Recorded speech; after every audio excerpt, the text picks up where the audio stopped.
Okay, tapos na nating ma-applyan ng primer yung mga ilang parts nitong ating binubuong TM155. Ngayon naman ay linilihan natin kasi yung primer niya, dahil sa hardener o catalyst, medyo siya magaspang kaya kailangan nating pa-smoothin at lihain.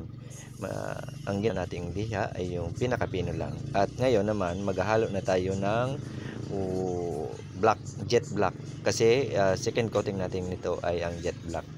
Sa ratio nga pala ng jet black ay hindi na kailangan lagyan ng catalyst pero 1:1 rin ang ratio. 1 parts ng pintura at 1 part rin ng urethane thinner. At haluin, yun. Linagyan na natin dito sa may thinner at haluin natin para magamit na natin doon sa sprayer. Siguraduhin mahalo ng mabuti. Ayan na. Linagay na natin sa ating sprayer at in-applyan natin yung mga ibang parts kasi ang kulay nito ay mga itim na itim. Yung sa gray at sa silver, ibang parte lang naman yon.